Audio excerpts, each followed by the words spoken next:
Puji Tuhan, setia di proses Tuhan. Jadi kalau kita mau lihat segala sesuatu di dalam dunia ini, di dalam bumi ini, semua terjadi melalui proses. Setuju ya Bapak Ibu ya? Semua terjadi karena proses. Jadi di dalam seluruh aspek kehidupan kita, apapun itu, pasti kita akan melewati atau mengalami yang namanya proses, step by step. Contohnya, kalau kita lihat penciptaan langit dan bumi, ya, Alkitab mencatat bahwa Tuhan menciptakan dari hari pertama sampai hari ke-6. Itu adalah proses. Jadi Tuhan mulai hari pertama, hari kedua, hari ketiga, hari keempat, sampai hari ke-6 dan hari ke-7 Tuhan berhenti. Dan proses itu terus dan terus menerus berlanjut dalam peradaban sejarah manusia sampai hari ini. Ya, kelahiran manusia, ya, kita tidak langsung lahir di bumi langsung besar seperti ini ya Bapak Mama, saudara-saudara, tidak. Jadi kita mengalami satu proses di mana mama kita, ibu kita akan mengandung kita dulu ya. Dari yang 0 sampai dibentuk selama kurang lebih 9 bulan di dalam rahim ibu, ya kan? Mulai dibentuk tangannya, kakinya, ya kan? Kalau sudah sempurna, tubuh ini sudah siap beradaptasi dengan dunia luar, barulah di situ dikeluarkan. Ya betul ya. Jadi melalui proses yang panjang. Kemudian juga proses misalnya di jenjang pendidikan, ya. Kalau masih kecil tidak mungkin langsung SMA ya, tidak mungkin langsung kuliah. Iya, pasti kan mulai dari kalau sekarang kan ada PAUD, playgroup, mulai dari setelah itu TK, SD, SMP, SMA, baru ke jenjang perguruan tinggi seperti itu. Jadi segala sesuatu melalui proses ya. Bahkan mau makan mie instan saja ya, katanya instan, itu pun ada proses ya. Iya kan, beli dulu minyak, sobek dulu, terus muat air dulu, kasih panas, buka bumbunya, itu kan proses. Meskipun dibilang instan, tetap saja ada proses. Jadi segala sesuatu dalam hidup kita ini berjalan di dalam proses. Proses akan membuat hasil lebih maksimal. Nah Bapak Ibu saudara-saudara yang terkasih, begitu juga kehidupan kita di bumi ini merupakan sebuah proses. Setuju? Ya, kita hidup di dunia ini untuk mempersiapkan kehidupan kekekalan kita. Jadi Bapak Ibu saudara-saudara yang terkasih dalam nama Tuhan Yesus, dunia ini atau bumi ini bukanlah tujuan akhir hidup kita. Setuju tidak? Atau ada yang bilang, beta pokoknya beta sampai selama-lamanya beta akan tinggal di dunia ini. Selama-lamanya beta akan utuh di dunia ini. Tidak ada saudara. Dunia ini, bumi yang kita tempati sekarang ini, itu hanya persinggahan. Ini hanya tempat sementara. Dan di tempat inilah kita sedang mempersiapkan kehidupan kekekalan kita Bapak Ibu. Amin. Jadi Bapak Ibu saudara-saudara yang terkasih, jangan pernah berusaha untuk memiliki segala sesuatu di dunia ini. Atau mungkin ada orang, beta harus punya ini seluruh bumi ini, saya harus punya seluruh bumi ini, saya harus menggenggam dunia ini erat-erat, ya kan? Seolah-olah dia akan tinggal selama-lamanya di dunia ini. Tidak Bapak Ibu saudara-saudara, kehidupan kita di dunia ini bukan tujuan. Ini adalah proses. Jadi perjalanan hidup kita di dunia ini adalah proses untuk menuju tujuan akhir kita, yaitu kekekalan. Nah kekekalan itu nanti ada 2 pilihan ya kan? Neraka atau surga. Jadi kehidupan kita di dunia ini, proses hidup kita di dunia ini yang akan menentukan kemana kita pergi, ke kekekalan, neraka atau surga. Bapak Ibu saudara-saudara yang terkasih dalam nama Tuhan Yesus berkata seperti ini, Aku adalah jalan, kebenaran, dan hidup. Tidak ada seorang pun datang kepada Bapa kalau tidak melalui Yesus. Yohanes pasal 14 ayat yang ke-6. Nah Bapak Ibu, tadi saya katakan bahwa kehidupan kita adalah sebuah proses perjalanan menuju ke kekekalan ya. Jadi Tuhan Yesus sebelum kita ada saat ini, di jauh-jauh hari dulu sekali Tuhan Yesus sudah pernah berfirman bahwa Akulah jalan, kebenaran dan hidup. Siapa yang mau datang kepada Bapa atau Allah yang ada di surga sana, ia harus melewati aku, melewati Yesus. Jadi Bapak Ibu Saudara-saudara, kita hidup di dunia ini, kita berjalan, kita berproses dunia ini, pastikan bahwa kita ada dalam perjalanan yang benar dan menuju kepada tujuan yang benar juga. Karena Bapak Ibu Saudara-saudara, semua orang di dunia ini berproses, tetapi Bapak Ibu Saudara-saudara, tidak semua orang ada dalam proses yang tepat dan berjalan kepada tujuan yang benar. Betul Bapak Ibu? Mau orang percaya, mau orang tidak percaya, orang Kristen, orang agama lain, semua orang akan mengalami proses, betul ya? Menangis sama-sama, ketawa sama-sama, makan ini juga sama, makan itu juga sama, punya ini, punya itu sama. Kita mengalami proses yang sama, ritme kehidupan yang tidak jauh berbeda. Tetapi yang membedakan kita dengan orang-orang di luar sana adalah kita memiliki jalan alur proses yang benar dan menuju kepada tujuan yang tepat. Orang-orang di luar sana mereka berproses, tapi belum tentu mereka ada di proses yang benar dan menuju kepada tujuan yang tepat. Jadi bersyukur ya kita hari ini mengenal Tuhan Yesus, kita ada di proses yang benar ya. Jadi Tuhan Yesus bilang, akulah jalan, kebenaran dan hidup. Ya, jadi kita sudah ada di right way, sudah ada di jalan yang benar ini. Karena kita percaya kepada Tuhan Yesus. Jadi kalau kita ada di jalan yang benar, berarti kita sedang berproses menuju kepada tujuan yang tepat. Amin. Iya, antusias Bapak Ibu ya, kita mau masuk surga atau mau tinggal di dunia ya tidak apa-apa juga sih. Kalau saya mau ke surga. Iya, seperti itu. Kita yang sudah ditebus oleh Kristus diharuskan untuk hidup seperti Kristus. Akulah jalan dan kebenaran dan hidup. Artinya apa? Kalau Yesus adalah jalan kepada Bapa, maka kita masuk kepada Bapa, jalan kepada Bapa itu melalui Yesus. Artinya kita sebagai orang percaya diharuskan untuk hidup seperti Kristus hidup. Ya, sebagai orang percaya juga kita meyakini bahwa tujuan hidup kita adalah melakukan kehendak Bapa di sorga. Amin. Jadi seluruh perjalanan kehidupan kita di dunia ini, di bumi ini, itu tertuju pada Bapa. Seluruh proses hidup kita itu berpusat pada karya keselamatan Yesus Kristus. Jadi yang menyedihkan itu adalah ternyata pada perjalanan proses mengiring Tuhan, mengikut Tuhan, mengikut jalan kebenaran dan hidup itu Bapak Ibu, banyak sekali orang Kristen yang akhirnya mundur dari pengiringan akan Tuhan. Mungkin hari ini masih bergereja, masih beribadah, masih melayani, tapi hatinya sudah tawar dan dingin. Tidak memiliki gairah atau semangat lagi untuk mengejar kekekalan. Jadi datang ibadah, pelayanan itu cuma rutinitas, tidak ada gairah roh yang mendorong. Beda kan saudara? Pasti saudara sudah pernah membedakan. Ketika saudara datang ibadah, saudara datang pelayanan di gereja dengan dorongan roh yang berapi-api, dengan dorongan ya sudah pilihlah, store muka saja di gembala, di jemaat yang lain, store saja. Itu beda ya. Jadi pasti datang lesu, pulang juga lesu ya. Mau dompet ada uang, ya pasti datang pulang sama saja.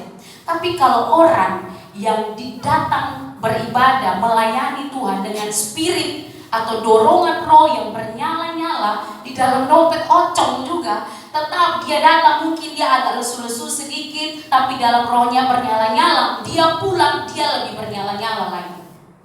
Amin. Karena dia dicas di hadirat Tuhan. Dia mendapatkan kekuatan yang baru di hadirat Tuhan. Seharusnya kita mengalami itu setiap hari. Amin saudara. Iya, banyak orang yang berubah setia kepada Tuhan Bapak Ibu. Karena rupanya mengikuti Tuhan prosesnya tidak mudah. Iya kan? Ekspektasi Tuhannya supaya tiap hari dari Senin sampai Minggu ada mujizat terus ya kan? Pokoknya semua berjalan lancar seperti itu. Tetapi ternyata pada kenyataannya tidak seperti itu. Jalannya tidak selebar atau seluas jalan tol. Ya kan, di dalam dunia ada dua jalan, lebar dan sempit, mana kau pilih. Ya, yang Tuhan Yesus pun kan jalan sempit itu, Bapak Ibu. Banyak aturannya, banyak larangannya, banyak syaratnya, banyak juga ujiannya, betul? Ya, banyak sekali. Mau ke kiri, mau ke kanan, mundur, maju, aduh kayak dipepet betul-betul ya Bapak Ibu ya. Jadi seolah-olah Tuhan tuh kayak hobi sekali menyerang zona-zona nyaman kita. Betul tidak? Kayak hobi sekali, kayak Tuhan bekerja tiap hari itu hanya mau serang ketemu kebahagiaan, ketemu kenyamanan. Betul tidak? Iya kan? Jadi ego kita itu diserang terus sama Tuhan. Baru mau bahagia kan stop. No, no, no, no, ya kan? Aduh, tidak jadi lagi, sedih lagi, galau lagi, ya kan? Seolah-olah kebebasan kita itu dicabut. Betul? Dicabut, ya kan? Kebahagiaan direnggut seperti itu. Jadi Tuhan ini kayak sangat mengganggu sekali kenyamanan kita di dunia ini, ya. Betul? Antara kita di dunia, tapi dia ganggu kita kenyamanan tiap hari, kayak begitu. Mau bikin ini sonde boleh, mau bikin itu sonde boleh, ya kan? Kenapa Bapak Ibu Saudara-saudara? Tuhan tidak mau anak-anaknya nyaman di bumi. Karena rumah kita itu di surga. Bahaya kalau kita nyaman di bumi, nanti kita tidak mau pulang ke surga. Makanya Tuhan usik terus, Tuhan tekan terus hal-hal yang membuat kita nyaman ada di dunia ini. Ya, contohnya boleh pacaran, tapi harus jaga kekudusan, jangan bikin aneh-aneh, betul? Ya kan? Itu. Terus habis itu boleh nonton film apa saja, tapi jangan ada unsur-unsur pornonya, ya kan? Jangan. Boleh juga jadi kaya, kerja boleh, tapi jujur, jangan tipu-tipu, jangan nego tipis-tipis. Terus habis itu jangan pakai kekayaan juga hanya untuk memuaskan keinginan pribadi saja, tapi harus berbagi, harus memberkati orang lain, ya kan? Karena kan kita sudah diuji, berkatnya terbatas. Baru datang berkat Roh Kudus, mau kasih dia. Aduh, padahal ini di otak nih tas, sepatu, baju, segala macam. Ya, saya itu pengalaman, maksudnya dalam proses perjalanan saya mengikut Tuhan ini, Tuhan belum kasih berkat yang sebongkah berlian, yang harta kekayaan, tidak. Tuhan kasih tuh pas dan cukup. Begitu dapat berkat, bisa nanti ada saja pujian.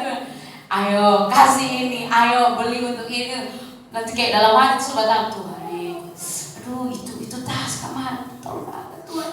Beta nih sudah tas beta kasih itu Tuhan, Tuhan beta ingkali, saya ingkali. Jadi kayak begitu Bapak Ibu Saudara-saudara, punya harta, punya kekayaan, punya uang, tapi tidak untuk kita sendiri. Bagi, sebar, seperti itu. Ya. Kemudian boleh marah, tapi tidak boleh sampai matahari terbenam. Yang suka keluar gigi di luar tuh itu. Ya, kita semua punya tabiat seperti itu ya. Iya, boleh marah tapi tidak boleh dendam, tidak boleh. Tuhan ini beta tahu gigi asam itu orang tuh. Beta kalau lihat dia ini rasa dendam, keramas dia muka tuh Tuhan. Bapak sudah ngerti? Bapak pasti tidak mengerti ya, ini bahasa kupang. Dia pengen tonjok begitu. Dikumuk-kumuk, dikunik. Iya, jadi kayak aduh Tuhan bisa beta sudah akan kasih maaf dia, tidak akan pernah, no never, tidak akan pernah. Tuhan bilang jangan sampai matahari terbenam. Aduh Tuhan, daging meronta-ronta. Dia kira dia siapa, kau mau kasih muka. Dia kira dia siapa, kau mau tegur dia duluan. Dia sorry. Tapi Tuhan bilang tidak. Kamu datang duluan, rendahkan hati, sapa dia duluan, peluk dia duluan, minta maaf duluan. Ngeri benar ikut Tuhan Yesus ini. Terlalu banyak sekali persyaratan segala macam. Mau melayani, boleh melayani, tapi harus jaga kekudusan. Tidak boleh seenaknya, tidak boleh seenaknya saja. Oh, di sini melayani, di luar sana saya buat, saya punya, saya bikin, saya punya. Tidak bisa, betul ya Bapak Ibu Saudara-saudari? Ya, jadi itu contoh-contoh dari ikut Tuhan tapi banyak aturan. Ke kiri hati-hati, ke kanan hati-hati. Nah Bapak Ibu Saudara-saudara, minggu lalu Bapak Pendeta Agus Setiawan membawa tema tentang hamba yang setia. Luar biasa sekali, saya sendiri sangat diberkati, diteguhkan khotbah kemarin itu. Nah, saya ingin menyinggung sedikit tentang hamba atau budak. Nah, kalau di dalam bahasa Yunani di Alkitab, hamba atau budak itu disebut doulos. Nah, Bapak Ibu, ini doulos kalau artinya diterjemahkan ke dalam bahasa Indonesia, hamba atau budak itu tidak sama seperti gambaran asisten-asisten rumah tangga di zaman sekarang ini. Tidak ada. Asisten rumah tangga zaman sekarang dia bisa perintah balik bos, ya kan? Bos tidak ada, dia pangku kaki, dia bikin segala sesuatu kayak ya begitu. Itu gambaran asisten rumah tangga seperti itu yang zaman sekarang. Tapi kalau gambaran budak atau hamba di zaman itu yang katanya pakai kata doulos itu,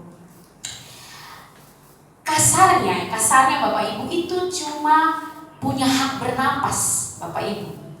Dia cuma punya hak bernapas. Karena apa Bapak Ibu? Semua keinginan atau kemauan tuannya harus dia lakukan, Bapak Ibu.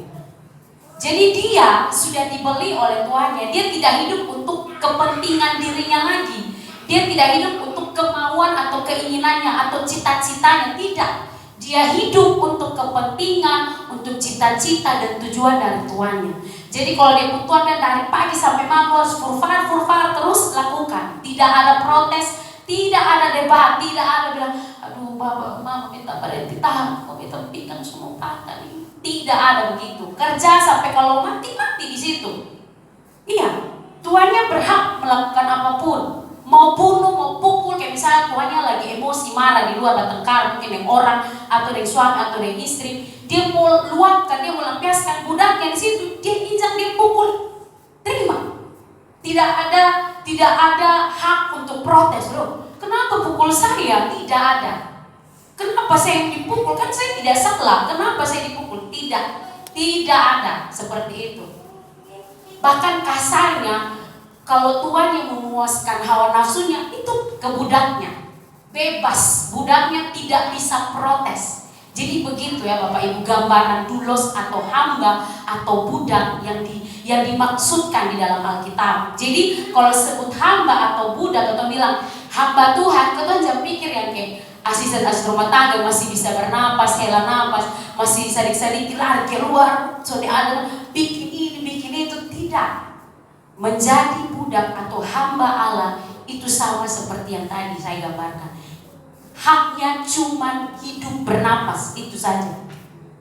Bahkan budak-budak yang dipakai untuk bekerja, itu perbedaannya dengan binatang hanya karena mereka itu bisa bicara. Bayangkan Bapak Ibu, tuannya membedakan mereka dengan cara seperti itu.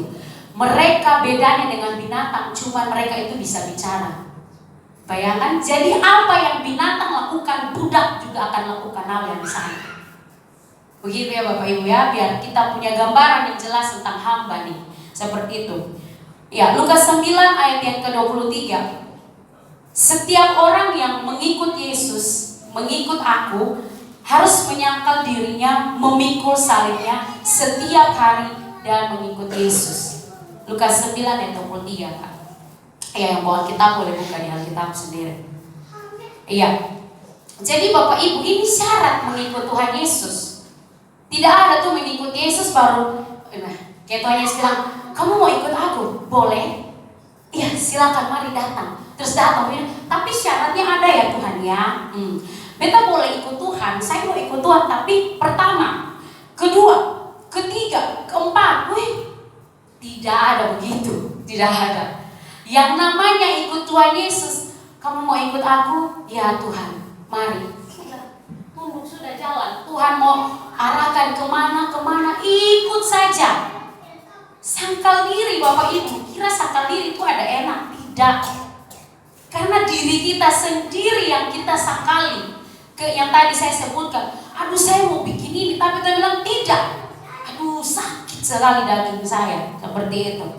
Nah Bapak Ibu, sangkal diri, memikul salib setiap hari. Nah Bapak Ibu, penting sekali kebenaran harus kita ingat ini. Ini adalah satu kebenaran kita harus ingat. Ketika kita menyatakan bahwa Yesus adalah Tuhan dalam hidup kita, maka pada saat yang sama juga kita sedang menyatakan bahwa kedaulatan sepenuhnya atas hidup kita dipegang oleh Tuhan. Jadi ketika kita menyanyi di sini, Engkaulah Tuhan, Engkaulah Raja,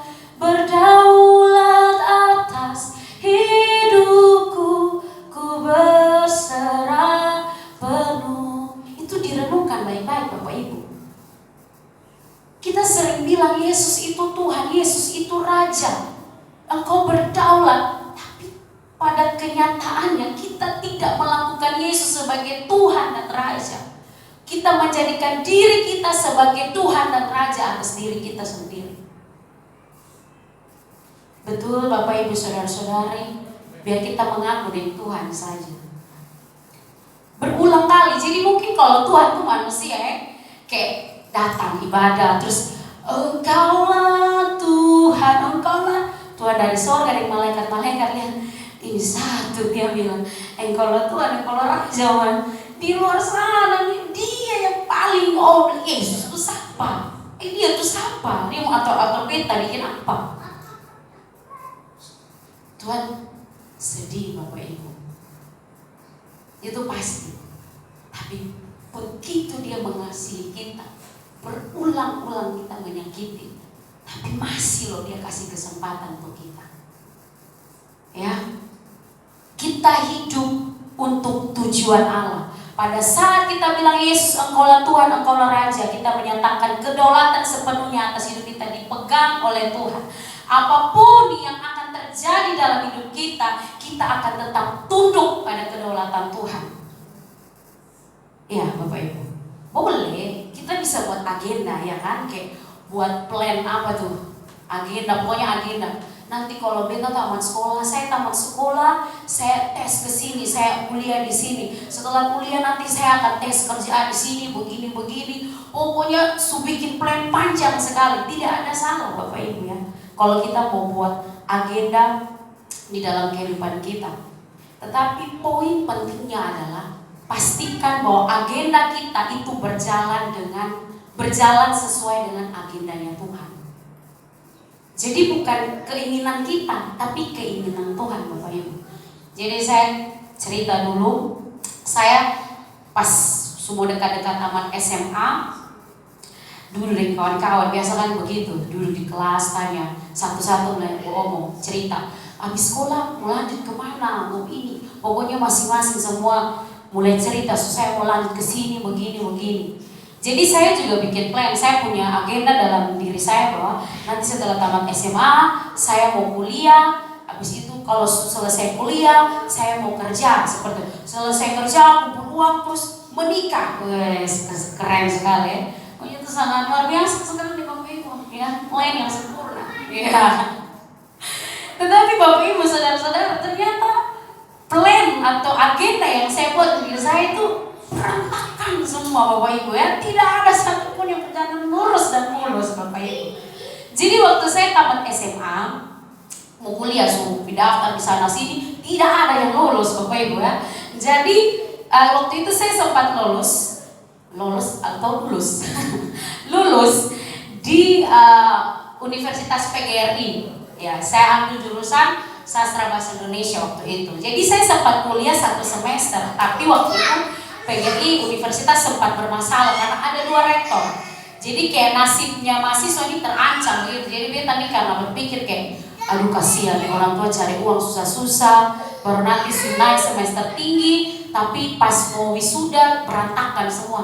Sudahlah, saya tidak mau resiko, jadi saya mundur dari perkuliahan. Saya tidak lanjut kuliah, padahal mama suka kasih waktu registrasi lanjut semester 2, tapi saya mundur. Nah setelah itu Bapak Ibu Saudara-saudara, saya berpikir untuk bekerja karena memang pada waktu itu keuangan keluarga tuh lemah gemulai Bapak Ibu, goncang sekali ya, sangat turun lembah begitu. Jadi mau kuliah kayaknya susah, beban terlalu berat seperti itu. Jadi saya memutuskan untuk bekerja. Jadi selama kurang lebih 3 tahun itu saya bekerja dan sambil pelayanan. Jadi dari satu tempat kerja pindah ke satu tempat kerja yang lain ya begitu, pindah sampai ada 3 tempat kerja mungkin seperti itu. Nah jadi setelah 3 tahun itu baru ternyata Tuhan buka jalan sehingga saya dapat sponsor dan saya bisa berkuliah di Jawa Timur seperti itu untuk sekolah teologi Bapak Ibu. Jadi saya kuliah di sana. Jadi semua itu proses saya lalui. Jadi waktu itu kan saya pikir, saya ini harus setelah kan planning awal kan kuliah, kerja, terus menikah, ya kan. Jadi pikirnya ini mau menikah, Bapak Ibu saudara-saudara, umur 25 tahun tuh kalau bisa sudah menikah begitu kan. Wih, luar biasa sekali. 25 tahun harus menikah. Sekarang sudah 28 tahun, Bapak Ibu. Sebenarnya ini saya kasih tahu, sebenarnya agak curhat sedikit. Sebenarnya tahun ini saya menikah, Bapak Ibu. Bulan Maret kemarin pas ulang tahun saya. Asik. Aduh. Sebenarnya saya menikah tahun ini, ya. Iya, tapi ternyata itu bukan agenda Tuhan, Bapak Ibu. Jadi dari tahun kemarin itu sudah bohong begini segala macam, nanti mau pertemuannya seperti apa, tunangan seperti bayangan saya dulu mau nikah. Selamat tinggal dunia persinyalan. Iya.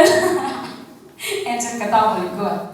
Iya, mau nikah sudah ini kan kayak semua beban akan terlepas karena hidup saya akan ditanggung oleh suami saya. Selamat tinggal dunia kekurangan uang, pelayanan menangis, bye-bye. Jadi sebenarnya saya ini tanpa sadar, saya ini mau melarikan diri dari panggilan Tuhan, Bapak Ibu. Ya, jadi proses loh, kok semua batal terus, tidak ada satupun yang berjalan sesuai rencana, tidak ada, sampai akhirnya semua stop dan berhenti, tidak ada nikah. No merit, ya. Jadi saya tuh kayak sebenarnya saya ada kayak sedih begitu, kayak Tuhan mimpi baru mau terwujud nih, batal nih, bisa begitu. Baru Tuhan tuh buka perenungan saya, Tuhan kasih ingat saya. Dulu waktu kami zaman kuliah, ada dosen saya bilang begini, tanya kepada kami, kalian ini saya sayangkan sekali sih yang kalian yang kuliah teologi nanti mau jadi pendeta, yang perempuan khususnya. Saya tuh sayangkan sekali senior kalian itu selesai kuliah bukannya memberi diri di ladang pelayanan habis-habisan, mati-matian yang kan di ladang pelayanan, langsung menikah, punya anak, begitu. Saya sayangkan sekali. Saya tidak bilang menikah itu salah, dia bilang begitu. Saya tidak bilang menikah itu salah, tapi please lah, tolonglah kejar panggilan kalian. Cari hati Tuhan dalam hidup kalian itu seperti apa. Benar-benar kuat dalam panggilan. Nanti setelah itu baru kalian menikah. Karena Tuhan tidak akan kasih pasangan yang salah juga untuk mendukung panggilan kalian. Jadi Tuhan kasih ingat kembali saya waktu itu tentang apa yang dosen saya bilang. Ternyata kemarin itu saya mau larikan diri. Benda, lu mau lari kemana? Kamu mau lari kemana? Belum selesai proses dalam panggilan, belum selesai. Kalau kemarin saya sedih berarti saya tidak ada di sini. Saya tidak ketemu Maemi, Bapak Stevi. Iya. Jadi Tuhan masih mau saya itu berproses, Bapak Ibu. Tuhan masih mau saya berproses seperti itu. Jadi banyak sekali agenda-agenda dalam hidup saya. Mungkin Bapak Ibu saudara-saudara juga yang punya planning tapi gagal semua. Tidak ada yang berjalan seperti yang Bapak Ibu rencanakan seperti itu. Jadi banyak hal yang terjadi dalam proses perjalanan kita, Bapak Ibu. Pahit, manis, asam, asin, rame rasanya, nano, iya kan? Iya, semua rasa kita rasa semua di dalam prosesnya Tuhan. Jadi kalau mau duduk cerita itu bisa dari menangis ke ketawa, kembali lagi ke menangis lagi. Begitu terus kalau mau duduk cerita, kalau mau dengar duduk dari ujung ke ujung cerita, maka kau akan minggu depan baru pulang ke rumah masing-masing. Karena sangat panjang dan perasaannya itu bercampur aduk. Baru saja hari ini ketawa sekali, tiba-tiba besok bisa saja menangis, betul? Iya kan? Hari ini menangis, tiba-tiba besok bisa ketawa. Seperti itu dinamika proses kehidupan kita setiap hari. Sampai kadang-kadang saudara dan saya ada di titik jenuh, betul? Kita rasa capek, kita rasa lelah, kita rasanya mau berteriak, kita bilang, Tuhan, beta saya mau menyerah Tuhan. Saya capek Tuhan, saya capek Tuhan. Saya capek dengan naik turun, jatuh bangun, ketawa menangis. Saya capek Tuhan, saya capek. Ada satu hal yang kalau saya ingat sampai ini saya lucu juga Bapak Ibu, ini hal memalukan sebenarnya Bapak Ibu.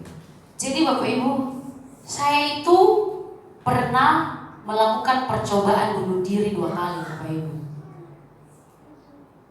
Iya, di masa-masa proses saya sebelum saya kuliah. Iya. Saking saya tertekan, saya depresi, saya frustasi, saya stres. Pada waktu itu, saya berpikir bahwa tidak ada orang yang akan menolong saya, tidak ada jalan keluar untuk saya. Ini hidup saya sudah terkurung di situ. Jadi saya sangat stres sekali Bapak Ibu. Jadi saya coba melakukan percobaan bunuh diri 2 kali. Yang memalukannya adalah apa? Karena gagal, tidak jadi mati. Saya pernah cerita ini guys, kali itu dulu pernah ke adik-adik saya, dulu pernah membunuh diri. Ketawa dia, hei kenapa belum ketawa? Sudah mati, maunya tuh mati. Iya Bapak Ibu, jadi waktu itu entah mau potong tangan lah, mau lompat ke dalam jurang, kan di sebelah rumah kami tuh hutan, ada jurang ke bawah. Itu nanti bisa tanya Joshua adik saya. Itu drama tuh kayak di film-film saya itu. Betul, malam-malam tuh saya berdiri di ujung tebing tuh saya mau lompat ke bawah. Joshua yang datang baru bilang, "Wih, kakak, dia lu gila, lu gila," gitu. Setarik mana? Iya, dia udah mati gitu. Begitu Bapak Ibu. Itu kalau saya tuh udah tuh ini kemana-mana. Bisa ada drama Indosiar begitu tuh. Dia taruh TV itu makanya ada hampir 1 jam gitu obat tolak bahela begitu tuh. Dewe, lu gila kok punya semua yang begitu tuh. Saya tengok sudah sampai terakhir dia sudah biar si persetan di rumah. Dia semua pucuk tuh.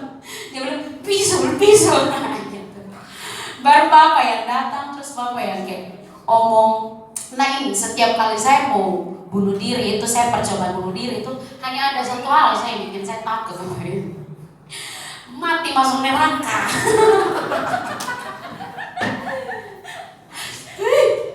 Mati masuk neraka. Hidup di dunia susah mati masuk neraka aduh. Jadi begitu Bapak Ibu. Jadi waktu itu saya terlalu tertekan, saya terlalu depresi.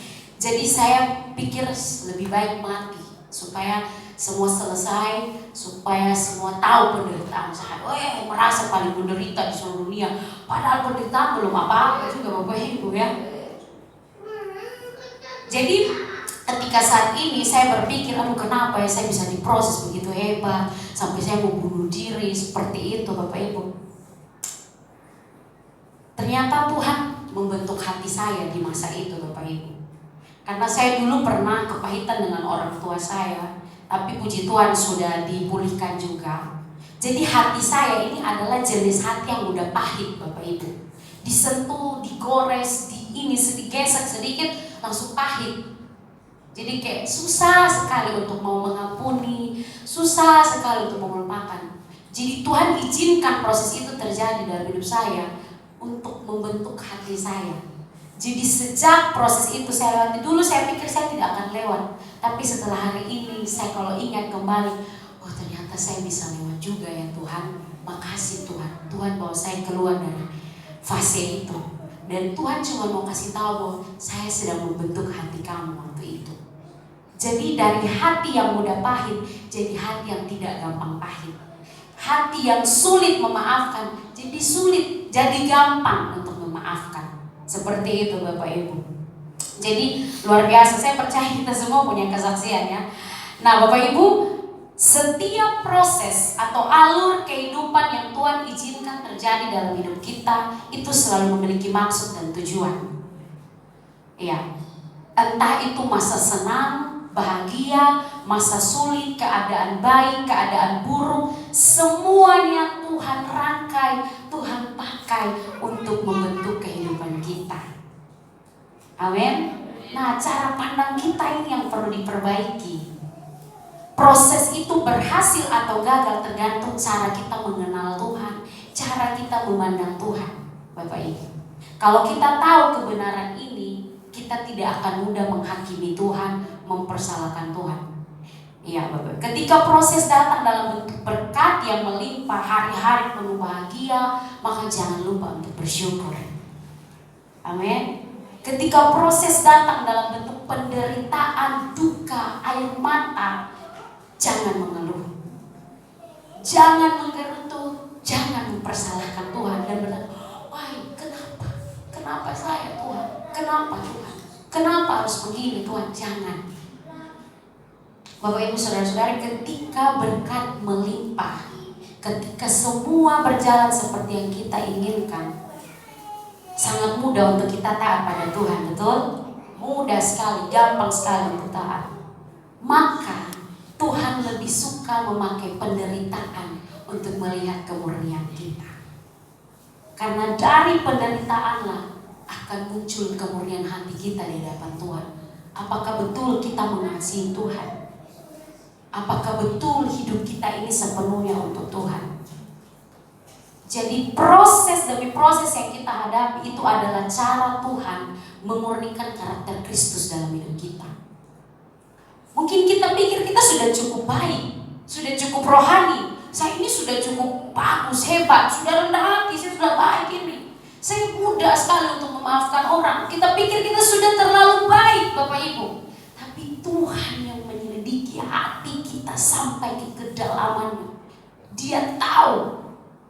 Sehingga kalau Dia lihat dia belum mendapatkan kemurnian itu dalam hidup kita, Dia akan uji terus. Dia akan izinkan kita terus diproses, naik turun, digoncang, dibanting, dipukul, dihancurkan. Itu akan terus terjadi Bapak Ibu, sampai Dia menemukan emas itu dari dalam hidup kita Bapak Ibu. Kemurnian itu, kesetiaan itu. Jadi Tuhan lebih suka pakai penderitaan Bapak Ibu. Seperti emas di 1 Petrus itu. Petrus bilang bahwa Tuhan pakai kalau tukang emas saja dia ulang-ulang menguji itu emas, dia bakar, dia rendam dengan air kimia seperti itu, dia kasih keluar, dia bentuk, dia bakar lagi, terus dihancurkan lagi. Kayak begitu saya baca, nanti bisa cari di Google. Itu diulang-ulang terus Bapak Ibu, supaya apa? Supaya menemukan kemurnian emas itu. Nah Petrus bilang, kalau tukang emas, kalau pandai emas saja, sebegitu dia perfeksionis untuk menemukan kemurnian dari emas, masakan Tuhan yang sempurna tidak juga melakukan hal yang sama untuk melihat kemurnian dari umat-umatnya. Jadi penderitaan itu bukan hal yang buruk Bapak Ibu. Ya, jadi kita lihat di dalam Roma 8 ayat 28. Roma 8 ayat 28, kita tahu sekarang bahwa Allah turut bekerja dalam segala sesuatu untuk mendatangkan kebaikan bagi mereka yang mengasihi Dia, yaitu bagi mereka yang terpanggil sesuai rencana Allah. Bapak Ibu mengasihi Tuhan, percaya bahwa Bapak Ibu dipanggil sesuai rencana Allah, maka jangan tolak proses Tuhan. Jangan tolak proses Tuhan, karena kita mengaku kita mengasihi Tuhan dan kita percaya bahwa kita dipanggil sesuai rencana Tuhan. Sebagai hamba yang setia, kita harus tunduk pada kedaulatan Tuhan. Apa yang Dia putuskan terjadi dalam hidup kita, mari kita jalani dengan setia. Tapi ini tidak termasuk dosa ya Bapak Ibu ya. Tuhan tidak pernah menghendaki kita untuk buat dosa. Tuhan tidak pernah memutuskan mengendalikan hidup kita untuk berbuat dosa. Tidak Bapak Ibu. Tapi sekalipun kita sudah jatuh dalam dosa, Tuhan masih pegang kendali. Kalau Dia masih kasih kesempatan untuk kita hidup, itu berarti Dia masih membentuk kita. Dia memproses kita kembali untuk menemukan kemurnian di dalam kehidupan kita. Jadi Tuhan masih memegang kendali Bapak Ibu Saudara-saudara. Kita punya pengharapan dan kita punya jaminan bahwa semua akan baik-baik saja, karena Tuhan tidak pernah salah dan Tuhan tidak pernah keliru. Amin Bapak Ibu. Tuhan tidak pernah salah Bapak Ibu. Baik, ada satu kesaksian Bapak Ibu dari sebuah gereja kecil sangat sederhana di Cina Bapak Ibu. Ini gereja yang orang-orang ini orang-orang biasa, bukan orang-orang berpendidikan. Tapi menurut orang yang menyaksikan, kita masuk ke dalam itu gereja, hadirannya terlalu kuat, sangat powerful. Orang-orangnya sederhana, tapi penyembahannya itu luar biasa sekali Bapak Ibu. Hadirannya begitu luar biasa. Katanya tidak ada di sana sarjana teologi, itu tidak ada. Semua orang-orang biasa. Nah, dia bersaksi seperti ini. Ada satu kesaksian dari seorang anak perempuan di Cina pada waktu itu. Jadi dia ini percaya kepada Tuhan Yesus, tapi mama papanya tidak. Mama papanya tidak percaya Tuhan Yesus. Jadi setiap kali dia berdoa, setiap kali dia mencari Tuhan, mama papanya pasti marah dia. Pasti mereka marah dia, tekan dia seperti itu. Tapi Bapak Ibu, meski dia ditekan berulang-ulang kali, dimarahi oleh keluarganya, dia tetap berdoa Bapak Ibu. Dia berdoa agar keluarganya datang kepada Tuhan. Sampai suatu saat Bapak Ibu, coba tebak apa yang terjadi? Boleh? Anda bisa menebak? Ketika dia setia berdoa, meskipun ditekan, dimarahi terus, apa yang terjadi Bapak Ibu? Keluarganya percaya. Sayang sekali Mbak Heni. Dia setia berdoa, tapi pada satu momen dia harus meninggal karena kecelakaan tragis. Tragis Bapak Ibu. Tapi pada momen pemakamannya, disitulah papa dan mamanya percaya kepada Tuhan Yesus. Dan dari papa mamanya yang percaya kepada Tuhan Yesus, setiap hari papa mamanya bawa jiwa ke gereja itu. Dan jiwa-jiwa yang papa mamanya bawa ke gereja itu, mereka bawa lagi jiwa-jiwa datang ke gereja itu. Bapak Ibu, mungkin kita bisa bilang kan, Tuhan pun jahat nih. Ini anak kan setia, dia berdoa untuk keluarganya. Tapi kenapa dia harus mati dengan cara tragis seperti itu? Kenapa dia harus mati dengan cara tragis? Kita bilang itu tidak happy ending Tuhan. Itu tidak adil Tuhan. Ya kan? Pasti kita bisa protes seperti itu. Tuhan jahat, Tuhan tidak mengasihi anak itu. Ya kan? Tapi saudara, ingat baik-baik saudara. Tujuan hidup kita adalah kekekalan. Jadi meninggalkan dunia ini seharusnya bukan hal yang menyedihkan untuk orang-orang yang mengasihi Tuhan. Jadi sekalipun anak itu setia berdoa, tapi pada akhirnya dia mati karena kecelakaan, Tuhan panggil dia dengan cara itu bukan hal yang menyedihkan Bapak Ibu. Karena apa? Dia segera bertemu dengan Tuhan Yesus di surga. Dan itu kebahagiaannya berlipat-lipat kali ganda dari apapun yang ada di dunia ini. Jadi kita mungkin bisa bilang, sedih, kasihan itu anak. Tidak. Dia sudah bertemu dengan kebahagiaan sejatinya, Yesus Kristus. Tapi lihat, dari kematiannya banyak jiwa datang kepada Tuhan Bapak Ibu. Jadi Tuhan bekerja atas segala sesuatu. Bapak Ibu, ada di saat-saat apakah kehidupan Bapak Ibu saat ini? Mungkin kita sedang berdoa begitu payah, namun jawaban tidak kunjung datang. Tidak seperti yang kita harapkan. Tapi kita harus ingat bahwa dalam segala hal Allah turut bekerja untuk mendatangkan kebaikan bagi orang-orang yang mengasihi Dia. Amin. Jadi jika saya dan saudara mengasihi Tuhan, apakah Tuhan tidak lebih lagi mengasihi kita? Masa Dia membuat sesuatu yang buruk dalam kehidupan kita? Tidak saudara. Kalau kita bilang Tuhan saya mengasihi, Tuhan bilang saya lebih lagi mengasihi engkau. Dan kalau Dia bilang Dia mengasihi kita, masa Dia merancangkan rancangan kecelakaan? Yeremia 29 ayat 11, aku ini mengetahui rancangan-rancangan apa yang ada padaku mengenai kamu, yaitu rancangan-rancangan damai sejahtera dan bukan rancangan kecelakaan, yang mendatangkan kepadamu hari depan penuh harapan. Jadi kalau hari ini masih kelihatan tidak ada jawaban, percaya bahwa itu belum, waktu Tuhan belum tiba untuk kita seperti itu. Semua orang bisa mengaku mengasihi Tuhan, namun yang setia tidak banyak. Karena semua orang bisa setia hanya pada saat keadaan baik-baik, berkat melimpah, doa terus dijawab, jalan terbuka. Tapi hanya sedikit orang yang akan tetap memeluk, bersimpuh, mencium kaki Tuhan, menangis di dalam penderitaan, aniaya, tekanan, dan air mata. Itu hanya sedikit orang. Hanya sedikit orang yang tetap datang di kaki Yesus menangis, Tuhan, Tuhan, aku tetap mengasihi Engkau Tuhan. Aku tetap mencintai Engkau Tuhan. Hanya sedikit orang yang seperti itu. Di mana Tuhan sedang membawa kita saat ini? Di fase apa proses kehidupan kita hari ini? Apakah itu dalam keluarga, hubungan suami, istri, anak-anak, atau keluarga besar, atau di tempat kerja, di kampus, di sekolah, di gereja, tempat pelayanan? Hal sulit apa yang sedang kita alami hari ini? Siapa yang sedang menyulitkan hidup kita hari ini? Adakah kita menggerutu? Adakah kita menyerah? Adakah kita putus asa? Adakah kita mempersalahkan Tuhan? Ingat Bapak Ibu Saudara-saudara, penderitaan di dunia ini hanya sementara, namun kebahagiaan di kekekalan itu selamanya Bapak Ibu. Saya undang pemusik dengan kerendahan hati, PL Singer untuk maju. Saya selesai di bagian terakhir. Bapak Ibu Saudara-saudara yang terkasih, ketika proses hidup kita terlalu berat, kita terlalu menderita, kita rasa kita sangat menderita.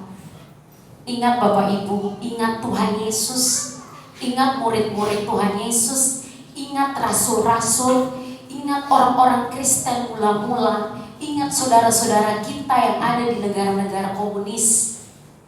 Bagaimana mereka tetap memuji dan menyembah Tuhan. Mereka tetap bersuka cita menyembah Tuhan. Bahkan ketika mereka diseret oleh kuda, bahkan ketika mereka harus disalibkan terbalik, bahkan ketika mereka harus dicambuk, mereka harus mengalami penganiayaan, penderitaan, penolakan, ketika mereka harus dikuliti, ketika mereka harus digoreng, ketika kepala mereka harus dipenggal.